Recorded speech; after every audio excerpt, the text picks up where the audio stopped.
Shalom, salam sejahtera untuk kita semua. Perkenalkan, nama saya Yohana Janet Semariwerang, NPM 190401040018. Saya dari Prodi PPKN, Universitas PGRI Kanjuruhan Malang.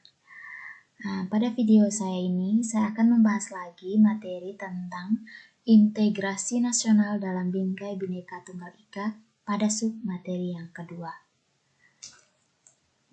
Baik, pada submateri yang kedua yaitu pentingnya konsep integrasi nasional. Yang pertama, pengertian integrasi nasional. Integrasi nasional berasal dari dua kata, yaitu integrasi dan nasional. Integrasi berasal dari bahasa Inggris, yaitu integrate, yang artinya menyatu padukan, menggabungkan, dan mempersatukan. Dalam Kamus Besar Bahasa Indonesia, integrasi artinya pembaruan hingga menjadi satu kesatuan yang bulat dan utuh. Kata nasional berasal dari bahasa Inggris, yaitu nation yang artinya bangsa. Dalam Kamus Besar Bahasa Indonesia, integrasi nasional mempunyai arti politis dan antropologis. Yang pertama, secara politis. Integrasi nasional secara politis berarti penyatuan berbagai kelompok budaya dan sosial dalam kesatuan wilayah nasional yang membentuk suatu identitas nasional. Yang kedua, secara antropologis. Integrasi nasional secara antropologis berarti sebuah proses penyesuaian di antara unsur-unsur kebudayaan yang berbeda sehingga mencapai suatu keserasian fungsi dalam kehidupan masyarakat.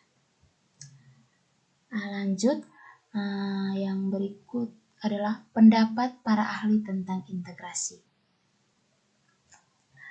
Yang pertama, Howard Regan. Menurut Howard, integrasi bangsa berarti penyatuan bagian yang berbeda-beda dari suatu masyarakat menjadi suatu keseluruhan yang lebih utuh atau memadukan masyarakat-masyarakat kecil yang jumlahnya banyak menjadi satu kesatuan bangsa. Yang kedua, Myron Weiner. Menurut Myron, integrasi menunjuk pada proses penyatuan berbagai kelompok sosial dan budaya ke dalam satu kesatuan wilayah dalam rangka pembentukan suatu identitas nasional. Integrasi biasanya mengandalkan adanya satu masyarakat yang secara etnis majemuk, 5, dan setiap kelompok masyarakat memiliki bahasa dan sifat-sifat kebudayaan yang berbeda. Yang ketiga, Dr. Nazaruddin Samsudin. Menurut Nazaruddin, integrasi nasional ini sebagai proses penyatuan suatu bangsa yang mencakup semua aspek kehidupannya, yaitu aspek sosial, politik, ekonomi, dan budaya. Integrasi juga meliputi aspek vertikal dan horizontal. Yang keempat, J. Swedjati Djiwandono. Menurut Swedjati, integrasi nasional sebagai cara bagaimana kelestarian persatuan nasional dalam arti luas dapat didamaikan dengan hak menentukan nasib sendiri. Hak tersebut perlu dibatasi pada suatu taraf tertentu. Bila tidak, persatuan nasional tidak akan dibahayakan.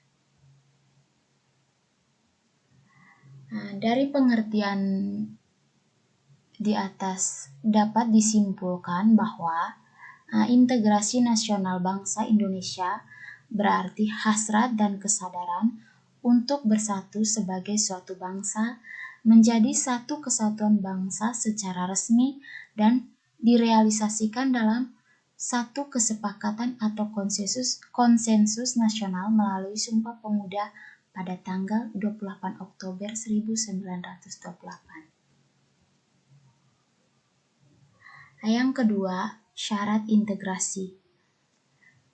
Syarat keberhasilan suatu integrasi di suatu negara adalah sebagai berikut. Yang pertama, anggota-anggota masyarakat merasa bahwa mereka berhasil saling mengisi kebutuhan-kebutuhan antara satu dan lainnya. Yang kedua, terciptanya kesepakatan atau konsensus bersama mengenai norma-norma dan nilai-nilai sosial yang dilestarikan dan dijadikan pedoman. Yang ketiga, yang terakhir, norma-norma dan nilai-nilai sosial dijadikan aturan baku dalam melangsungkan proses integrasi sosial. Terima kasih.